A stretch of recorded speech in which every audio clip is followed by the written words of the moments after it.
Reaching new heights, when we think about environmental justice, means that we are concerned with the people who are most impacted. When we think about environmental justice, we think about what is it going to cost me to heat my home? What's it going to cost to have hot water today? What's it going to cost me to be environmentally friendly? And if those costs are passed on to people who can't afford to keep the lights on, that's not justice. Reaching new heights when it comes to environmental justice means that everyone has access to clean air, clean water, a safe place to live, and a safe place to play. Humans really rely on nature in the same way that nature relies on humans, and getting back to that connection is the best way to reach those new heights and be our best selves. Our Wildlands program here at BTG is the biggest it's ever been, which is remarkable and really indicative of the growth and people recognizing the importance of natural resources and urban green spaces. And I think that that is a really great foundation for all of the future work we're doing to reach new heights. We're really focusing this next few years on Blue River restoration and growing native seed resources in the region, and leading with a foundation to connect as many people as possible to the land around them. Right now, I'm representing the Heart of the City Neighborhood Association, which represents the Dunbar neighborhood. And part of the work that we're doing is based on conservation and climate change, and then also working on ways that we could potentially connect the Blue River Trail and have access to the river from our neighborhood, because that used to be a direct connection where you could access it. Work is important to me for a lot of different reasons. I have children and grandchildren that are residents of the neighborhood, and we like to connect to nature, and the Blue River is such an important part of that, not only for its recreational capabilities, but also for what it could mean for business and other resources that are in the area.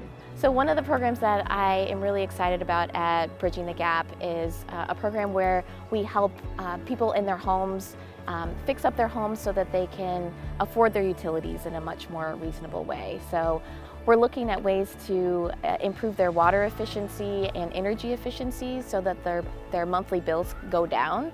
On the energy side, we have in certain areas older homes, and if you can upgrade their systems for them, that creates better quality of living inside the home.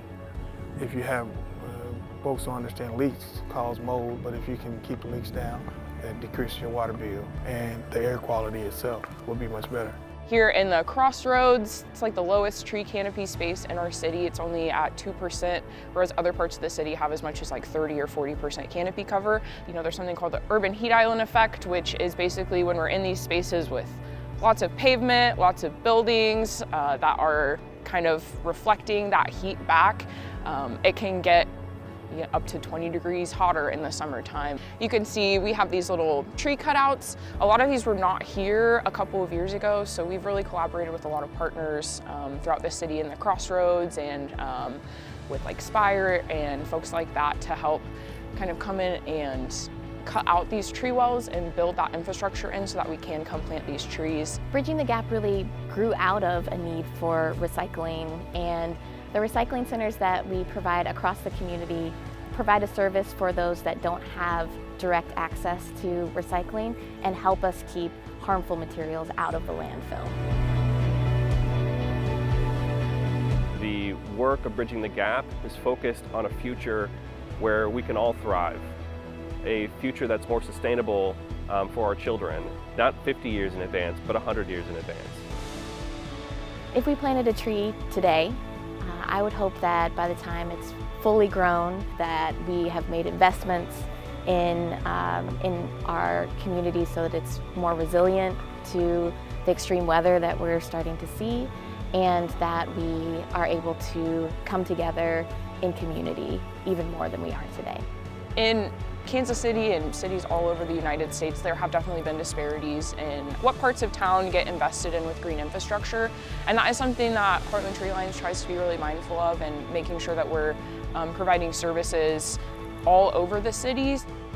When I think about Kansas City and what it will look like in 50 years, I want it to be a city where We have tree canopies in every neighborhood. And celebrate a tree.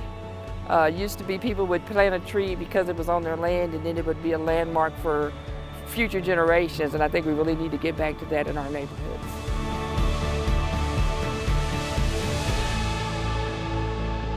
One of the things that I love to talk to people about is identifying what your gifts are and what is the work that needs to be done and what brings you joy. And the intersection of all those three is where we need you to show up in this movement right now.